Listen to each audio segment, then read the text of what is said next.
Yeah.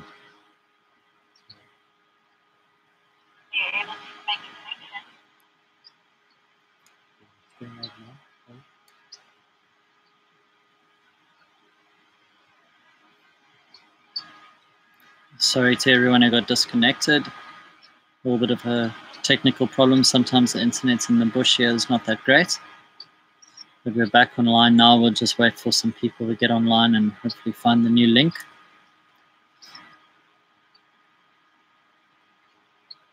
Oh, great. Okay, cool. So people are already finding the new link coming online. Sorry, guys, about that quick disconnect. Otherwise, the internet's been great today. That last session more than an hour. So we'll see if we can, how much longer. Hopefully we don't get disconnected again. But in case we do, it's been absolutely great, all the questions today. And you can follow us on our Facebook page at Shenton Safaris to find out when you can tune in for the next live. And you can follow us on our Facebook page at Shenton Safaris to find out when you can tune in for the next live session, as well as our website at shentonsafaris.com. And we'll keep up to date with the happenings of the area.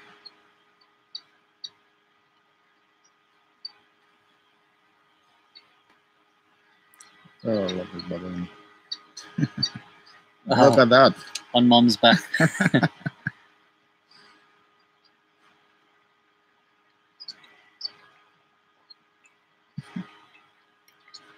Chalk riding.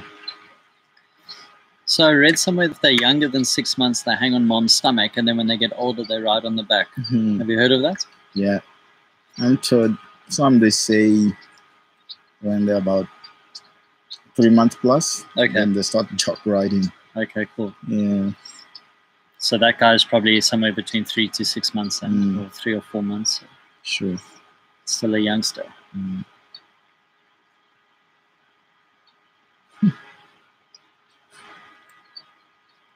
Nice photo.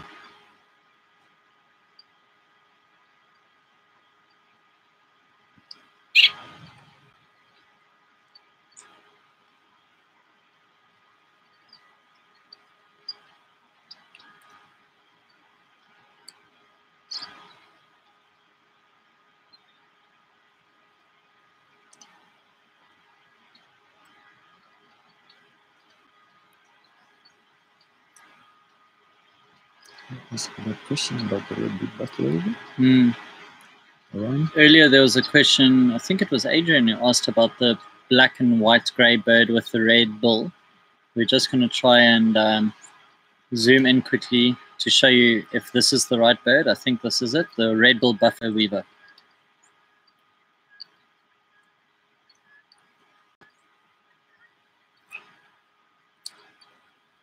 Just to the left, the red bill, gray-headed sparrows. And Cape turtle dove. Quite a few species coming together there nicely.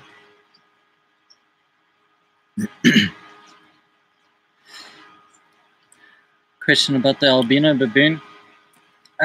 There's one troop in the area that has an albino baby every year. Doesn't make it past one season, unfortunately. So it's been a while since I saw it. We saw a very, very pale youngster the other day, but I don't think it was albino. So usually in the beginning of the season, it's easier to see the albinos, but it might just be one if you're lucky, and that's about it. They don't last a very long time, to be honest. Albinos out here in the wild, the sun is way too harsh, and as well the predators can pick up on them quite easily.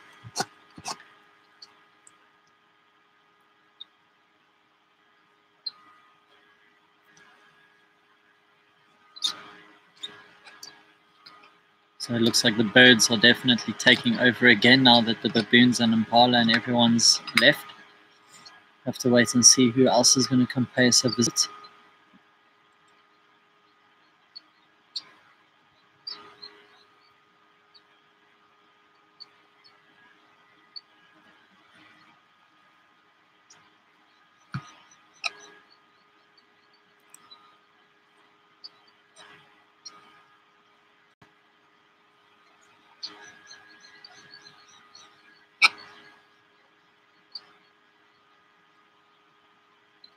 From this dove along.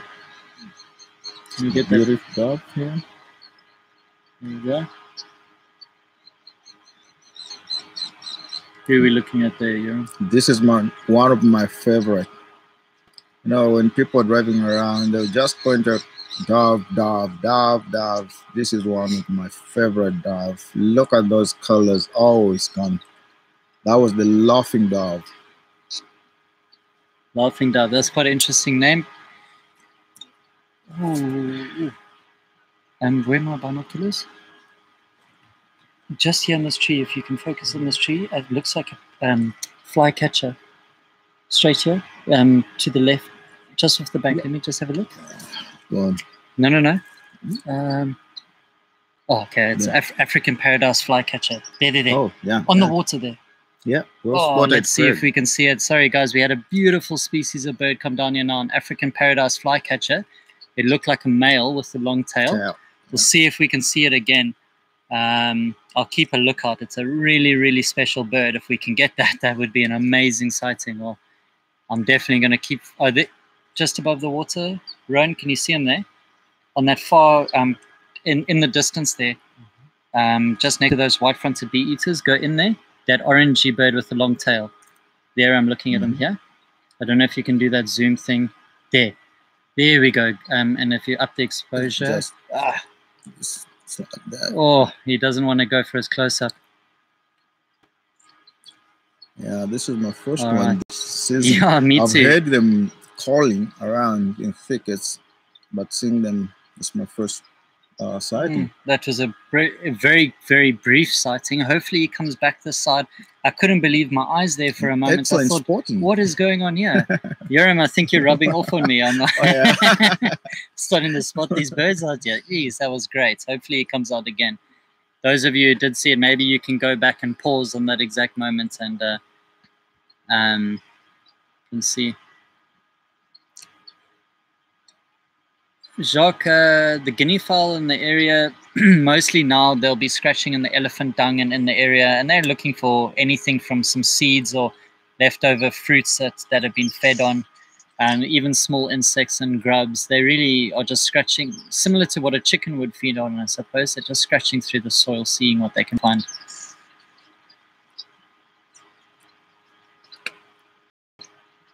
Yeah, in short, they are like grazers and insectivorous. They can feed on insects and grains from the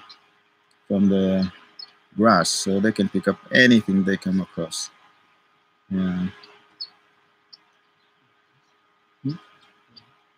Yep. Oh, lovely. Rowan spotted another lilac-breasted roller. And the colors now are, the greater blue-eyed starling. Yeah, great. Just behind the roller, you'll see two starlings drinking side by side. The one on the right-hand side is your meaves or long-tailed starling, but on the left, there's a more iridescent blue starling with a yellow eye. That's your greater blue-eared starling. Oh, that's a big close-up. Great. Oh, there he goes. Let's go back to the roller. Oh, look at that. So this, there you can see those colors beautifully. That's amazing. What a close-up. What an absolute stunning shot. And this is also a carnivorous species of bird in the area, so often feeding on locusts and any flying insects. They got a good hunting technique called static hunting, where they'll land on a branch and just sit tight and wait until they see movement in the grass below, and then quickly swoop down and catch something. That was a lovely shot. Thanks, Ryan. Really good going there. Oh, here's the paradise flycatcher. Let's see if we can get him. There we go. Everyone have a close look there.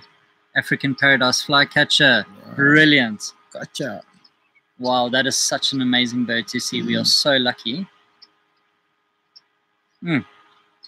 So migratory species. And they're actually often looking out for classes cuckoo, I think, or the cuckoo species that often parasitize their nest. Jeez, but that's a beautiful bird, hey? Wow. Great shot. I'm so glad that he came back. He heard us talking about him and he just had to come show off one last time. So the tails also could be pot of breeding plumage, long tail at the moment, and the blue beak with the eye. So this is a male. And both male and female will help raise the young, and they make a small cup nest up in the branches of a tree and can lay, say, 3 eggs at a time. And also a carnivorous bird going out looking for small insects and bringing them back to the nest to feed the youngsters. This is just such a lovely bird. He's a little bit shy, but at least we got to see him. It's a very, very special bird to see. So everyone at home, we're really lucky. Maybe even typing wooden or the woodland. The woodland, I think. Sally asking about a woodland kingfisher. They are migratory. So they're here during the wet season. They'll arrive here towards the end of the year. And I've actually seen them up until May. I've seen them in the area. But they are a migratory species of bird. That's the woodland kingfisher. Yeah. So not all year round.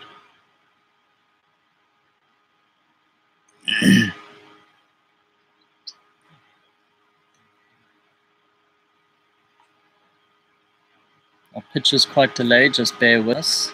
Hopefully it will come back now. Otherwise, if we get disconnected, hopefully we don't. Hopefully it's not the connection.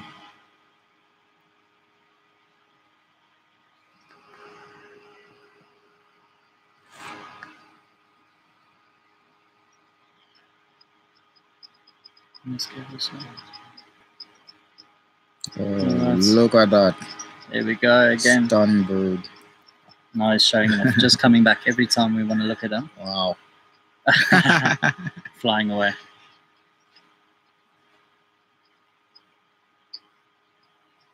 Well, it's definitely been a day for birding. I mean, we had that started off with one of my favorites, that greater honey guide. That was fantastic. And lilac-breasted roller in the area, and lily and lovebirds, and then just now that beautiful African paradise flycatcher. That's really such a special sighting to have down here. I'm really, really happy for that.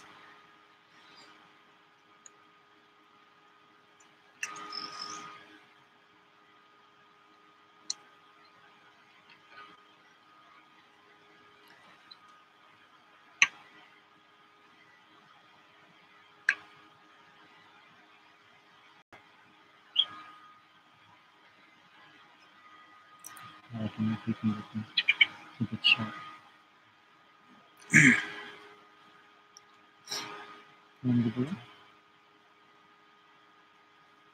We're just going to try and swing the camera around to the far side or the closest side of the hide. There are some birds, I think. No, unfortunately we can't get them. The angle's a bit steep. We'll go back to where we were.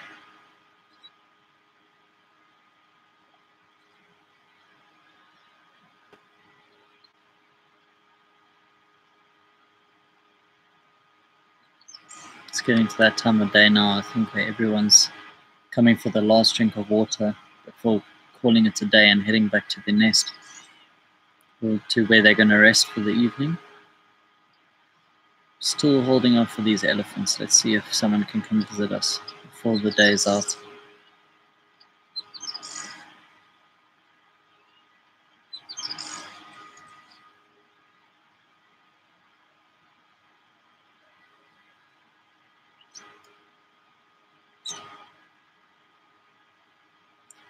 There's a nice bird that's landed. I don't know if you can get that one. Yeah, so that's your emerald spotted wood dove. Lovely. Coming for a drink. So emerald spotted wood dove, you can see the 2 emerald spots on the back of the wings. Just a quick drink and off he goes. Those emerald spots are actually iridescent, so when he's walking in the sunshine, they shimmer and change color slightly. It was a really beautiful bird. And there's our fork-tailed drongo now has come in. Question asking about terrapin. It's not impossible to get terrapin here, although I haven't seen them, to be honest. But on the other webcam that we've got at the Hippo Hide, very common to see terrapin there in the main Luangwa River. And earlier on in the season as well, towards May, June, July, you'll get a lot more terrapins around in the area. Even at this watering hole, you can get quite a few terrapin. But now, this time of year, at nighttime, they'll try and move. They can actually cover vast distances on land at nighttime, and they'll start moving back towards the river. The hippo showing a little bit of activity. He'll roll over now, just trying to coat himself in the water to stay cool. The temperature is dropping, but these large animals battle to control their body temperature. So every now and then he's got to coat himself in some mud and water and make sure he stays nice and wet and cool.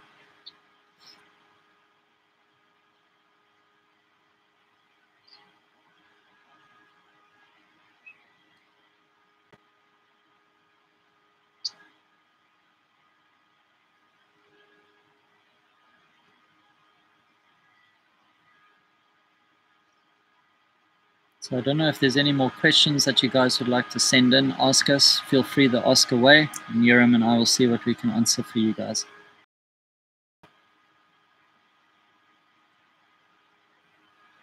Jacques, good question. I've heard that they can move up to 5 to 6 kilometers in a night on average, but they can move a lot further if they need to. Otherwise, I think Yoram, they usually try and stay quite close to the water where possible. Or what is your experience with them? Depending on the availability of food at the particular time or season, they will cover some distance. If they have plenty, why taking a risk of covering massive or long distance? They will stick closer to the waterhole or where they can stay. And like this time of the year, they can slightly cover some distance because they're like searching, hoping to find something to eat. Our hippos around here are very interesting. They have switched to feeding on the sausage fruits falling on the ground from the sausage trees, which is very interesting. I worked in Kafua National Park. The hippos had retouched the sausage fruit falling on the ground, which tells me that the animal behavior can vary from place to place, and depending on the season, again, they can switch to whatever they can eat. It's like our impalas. Impalas are more, we call them the mixed feeders. They can browse and they can graze depending on the availability of food. Like this time of the year, they will switch much on the browsing because they have less lush grass. Whereas when there is plenty of lush grass, while browsing a lot, they will go for the tender, nice lush grass. So it really depends.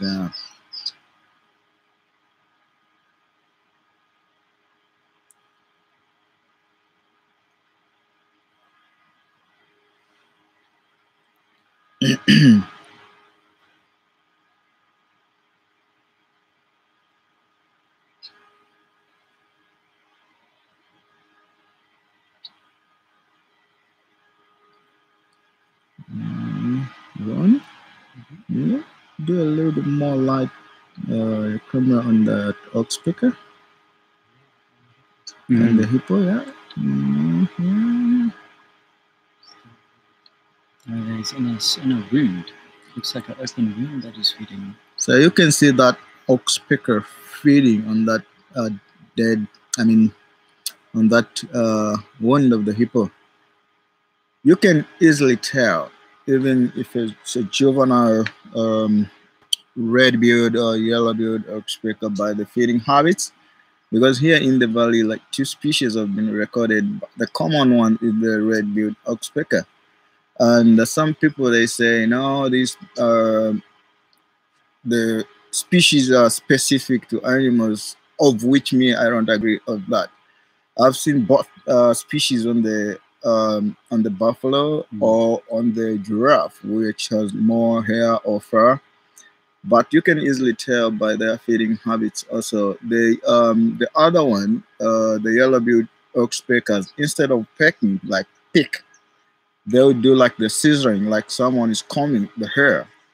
And the red-billed aux speaker is like digging, like pick, as if it's picking a grain. So that's easy identification if you're very if you can easily get confused with the juvenile or the young bird. And also the degree of the yellow in both may confuse someone, because you can also see the little yellow on the red-billed oxpecker, but also look at the eyelash from the red-billed oxpecker and that of the yellow-billed oxpecker. More doves coming now. So Cape Turtle. The Cape2 and the laughing. My really favorite. taking over now. Look at all these doves.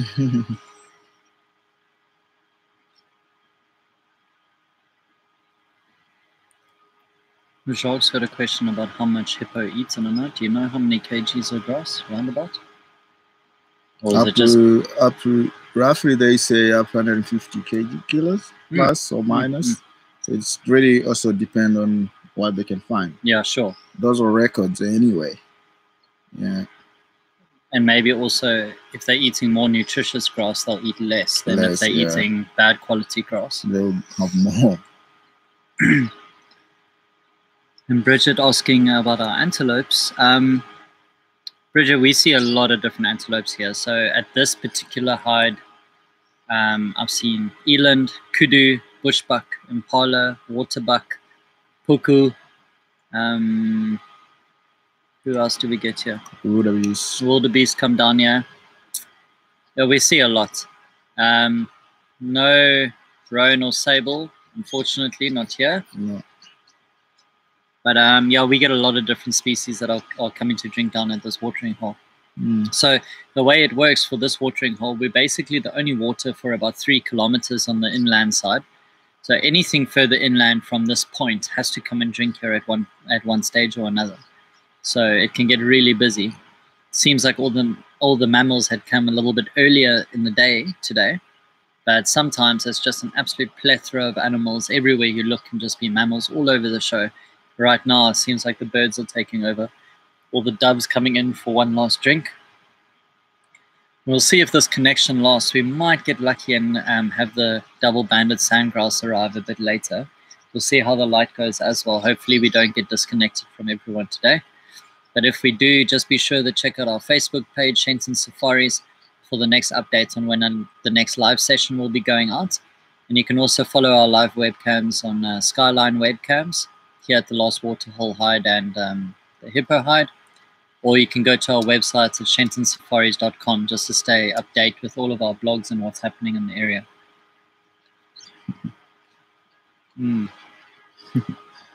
Saying tip of all the different bird species. Yeah. Nice. Yeah, I wonder, Lindy, if you've been making a list there.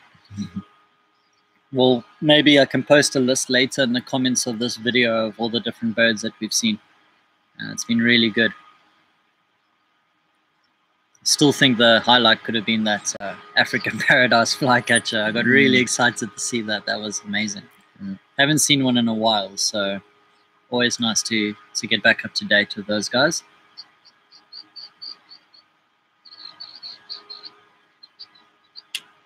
So our light is fading. Sun is going down. We're in shadow here now. We'll try and see if we can up the brightness as much as possible.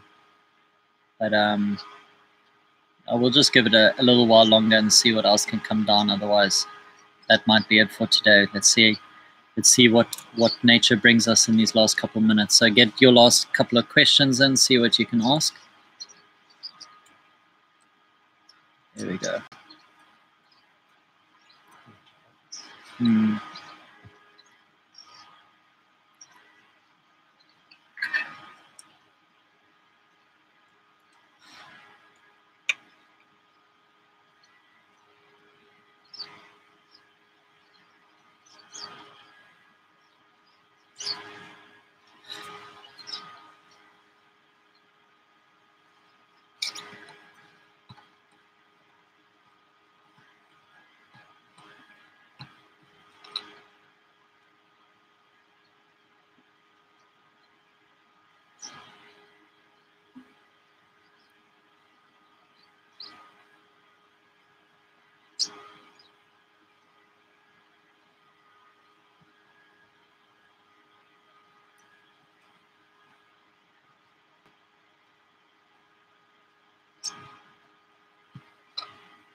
Very nice. Looks like the guinea fowl are getting ready to enjoy the sunset. The sky is slowly changing color.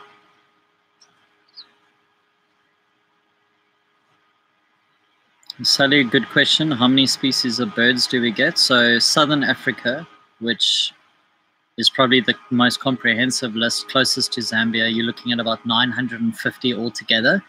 Here in South Luangwa, I think we're sitting between 400 to 450 species of bird, depending on the year and the migratory patterns.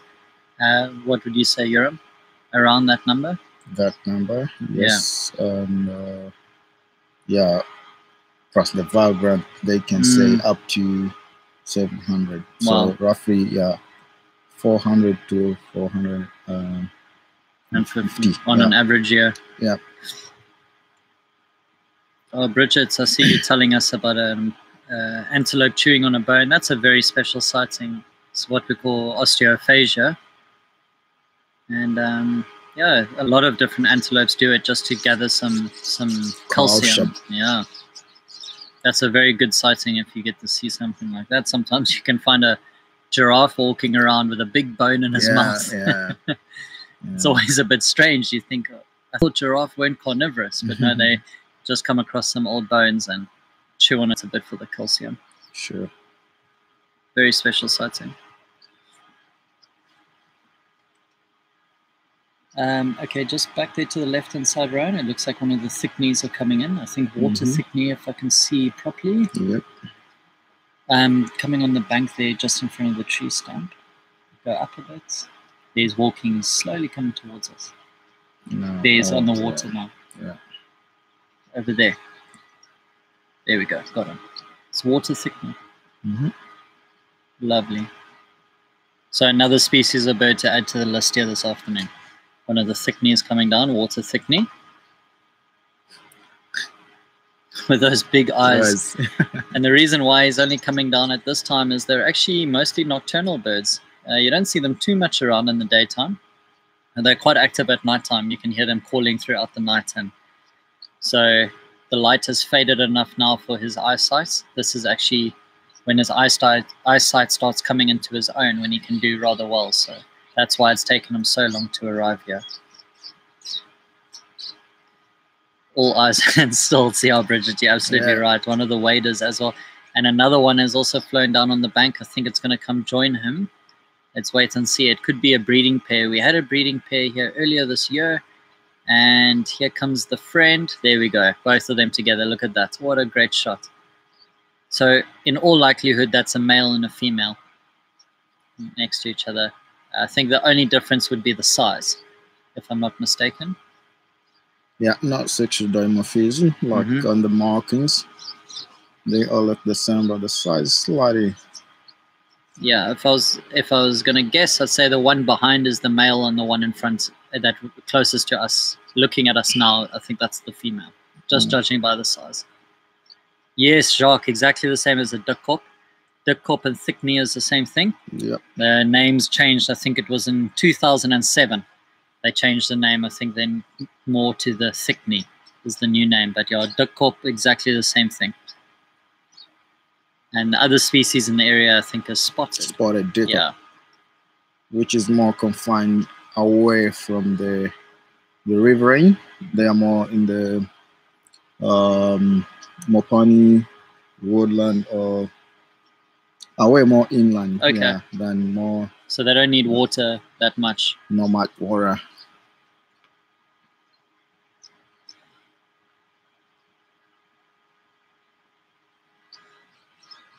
All right, guys, so we don't have a huge amount of time left. So any final questions, you can start sending them in.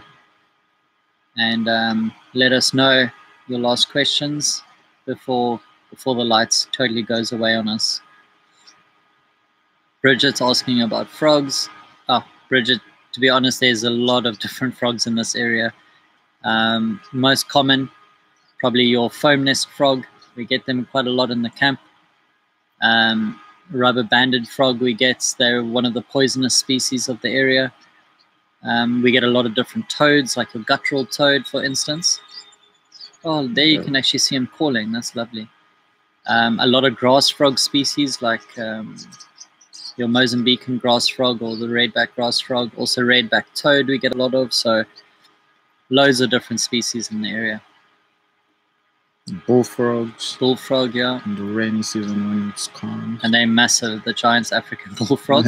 You see them, it looks like a big rock moving along. You also get the rain frogs, like the bushveld rain frog, which is also another poisonous species in the area. And like the name suggests, mostly coming out when the rains arrive. Quite a fat little frog with short legs. They can't actually jump, they can only walk or waddle.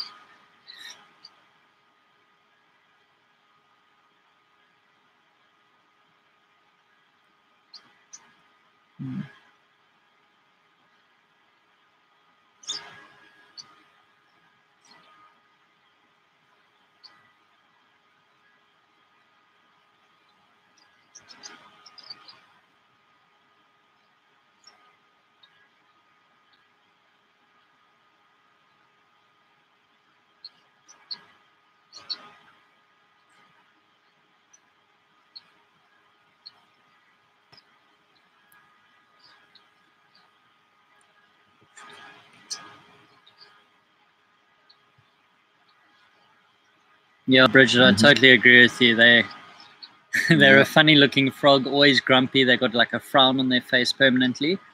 And also the sound they make is like this screeching cry, as if they're in intense pain. They've got a very, very loud, strange call that they give. And those bright green, colorful birds that we saw there for a moment were your lily and lovebirds. Oh, great. We've got some wattled starlings coming down. I don't know if you can get these, Rowan. There's a whole flock of them just here on the bank. Earlier we saw one, but here's a whole bunch of them all together. There's great. One on your screen. They're all coming down to drink now. There they are. They're in amongst the Cape turtle doves there.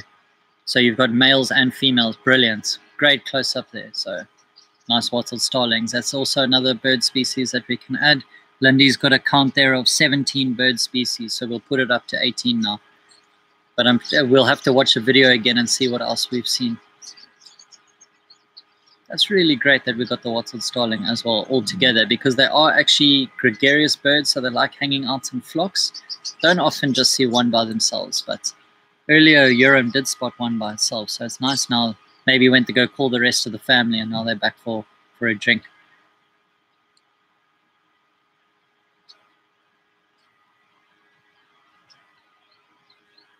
In full with a question on elephant behavior and the swaying of legs. I don't know if you want to elaborate on that, Urim.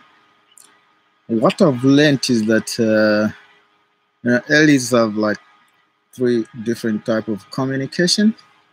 There is the one which we call trumpeting, like the other one will be like the lumbering through the larynx, which is a,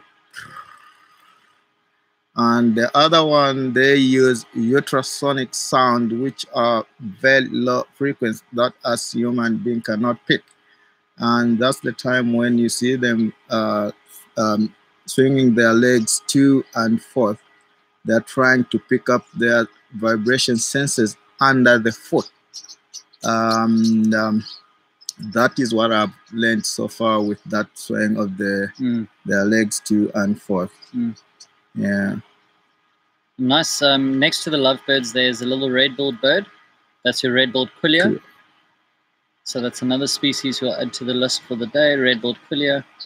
And they can get into massive flocks of a couple thousand. Sorry to interrupt you, Urim. That was actually really interesting. I had no idea that I had heard about them picking up vibrations on their feet before, but I didn't know that they pull the leg back and forth to try and pick up on those vibrations. That's really interesting knowledge there. Thank you.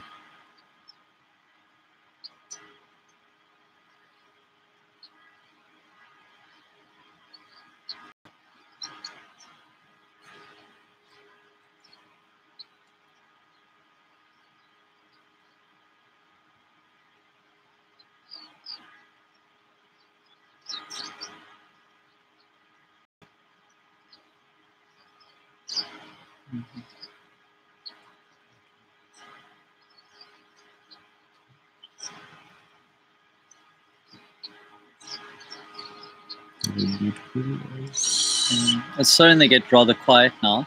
We'll keep the camera rolling for as long as possible, but the commentary might start fading out unless the questions keep coming in. Not too much more that we can tell you guys at the moment, unless something new and interesting arrives. So just we'll see how much longer we can stay with you guys for.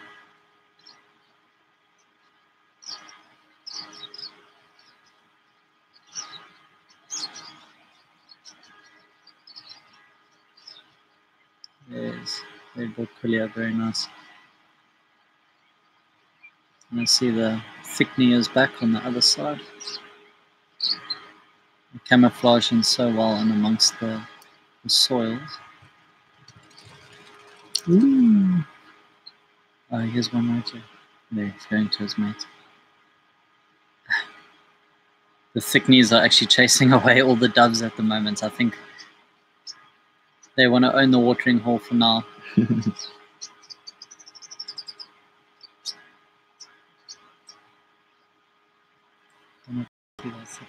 Same place as last time. There they are.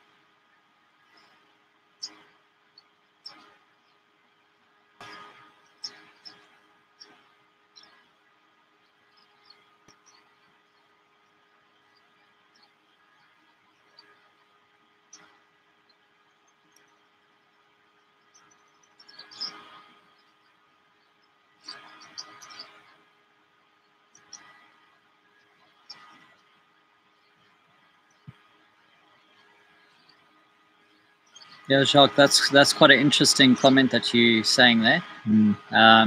It could quite be possible. I know that they have millions of nerve endings in the base of the feet, so it's much easier for sound waves to travel up the leg and into the jawbone, and from there up into the ear, that they can actually pick up on frequencies. I haven't myself heard about the toenails being connected and the frequencies going down, but that's really interesting. Yeah, and your second comment there about the skull. So the skull's quite interesting because the skull of an elephant is not a solid bone structure. Picture like a honeycomb structure. So it's actually incredibly lightweight. So what's happening is that honeycomb structure is actually full of like basically a kind of cerebral fluid in between the bone structure. So sound waves and vibrations can actually pass through the skull very, very easily. So almost amplifying sound within the skull. So it's a really clever design that they have for communicating over vast distances. Roan giving us an amazing close-up there. 3 different bird species, all contending there for the water. Your wattled starling, red-billed buffalo weaver, and one Lillian lovebird there in the middle.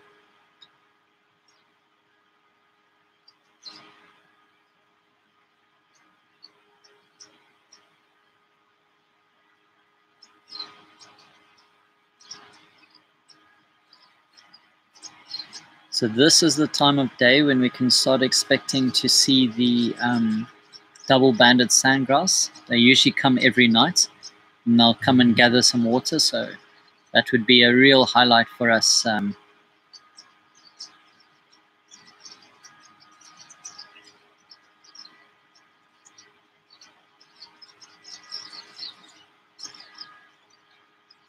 Lindy, a great place would be on our Facebook page, I think. What I'll do is I will put a bird list up on the link that I shared on our Facebook page. So if you can go to Facebook and search Shenton Safaris, we're the only one. And you can go to our page, and that's where you can get all the updates. I'll be sure to add a comment with the bird list of what we've seen here today. I'll have to go back through the video. And that's a good way of doing it. And also, once I've got that list, I'll even post it here on the YouTube link that everyone is watching now. I'll put it on this this one and the previous one. We'll put the bird list for the day. I'll try and get it up by tomorrow if we're not too busy. Let's see how it goes. But otherwise, please do follow us on Facebook, and everyone can tune in then for the next one and see how it's going.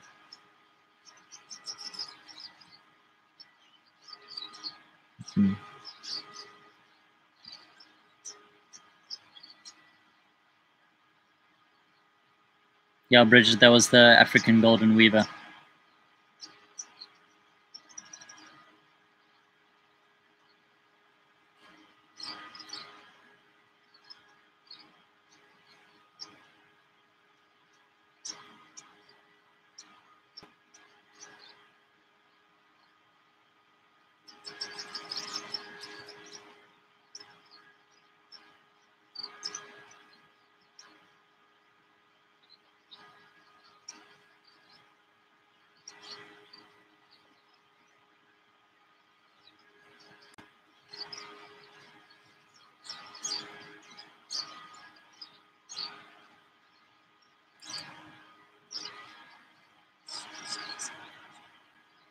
Mm.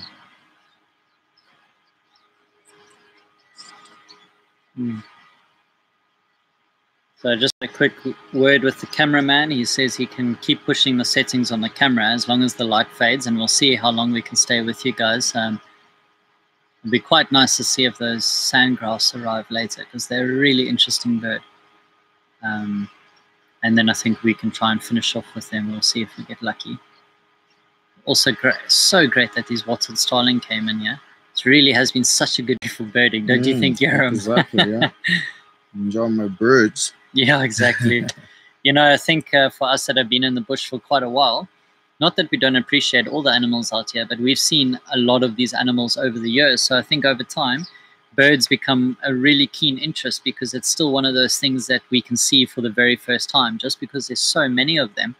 So every time you spot one, maybe you haven't seen it in a year or two. Like for me, that African paradise flycatcher, I haven't seen in must be a couple of years actually. So really, that's the highlights on my day today, definitely.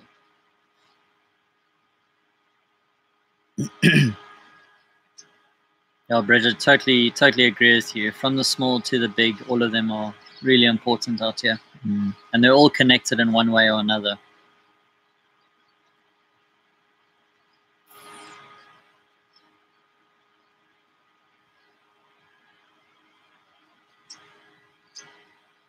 Can you try focusing on the far bank? It looks like there could be a spur fowl coming there. See if it's the red-throated or the Swainsons. Swainsons. Black or grey fish. Yeah, nice. There's another one, Swainson's spur fowl. Trying to look for a spot to drink. So the other one that you can mistake it with the Swainson spurfowl, with the red-necked spurfowl, but you can easily identify them by looking at the color of the legs. So this one we were just looking at now, the Swainsons are the gray or black legs, but face, beak, and throat red. Whereas the other one, the red-necked, has both red face, throat, and legs red. Yeah. Yeah, lovely white-fronted bee-eater. We'll see if that spur fowl comes out again. He's just hiding behind the log momentarily, but maybe we'll get another sighting. But in the meantime, Rowan has found us a lovely white-fronted bee-eater. So we have a small colony here nesting at the end of this watering hole. So daily we get to see these guys. Generally, they're so quick and fast, swooping and catching bees and butterflies and all sorts of flying insects that we don't get to focus on them. But here one is just taking a break and resting on a log.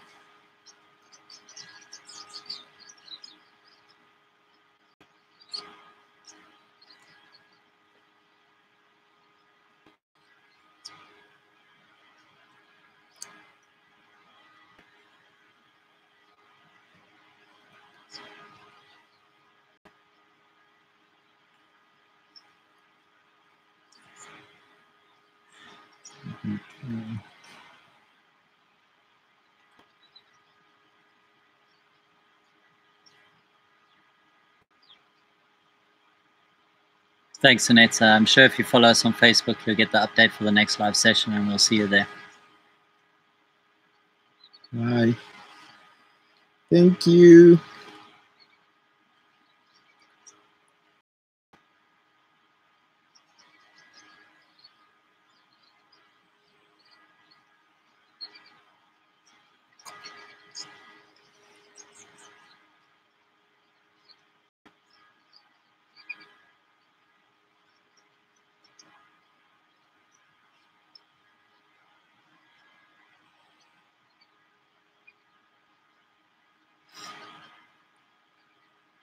Temperature has dropped dramatically from when we first started. We're probably just under 30 degrees now, somewhere in the 20s. What you'd call bearable compared to earlier. Today was an absolute scorcher, my word. At least 43, all right? Yeah.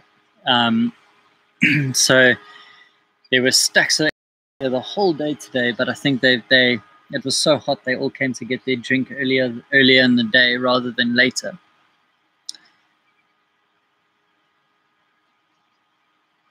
You can see how dark it's getting. So the sun is officially down. We're just getting some glow there in the horizon of what's left.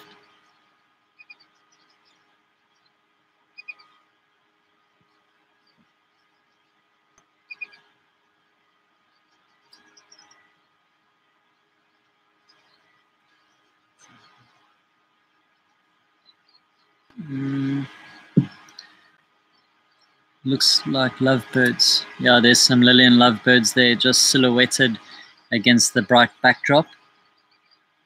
They've had a drink and now they're just relaxing up in the tree before they'll go to nest. I've seen these guys nesting further inland a bit.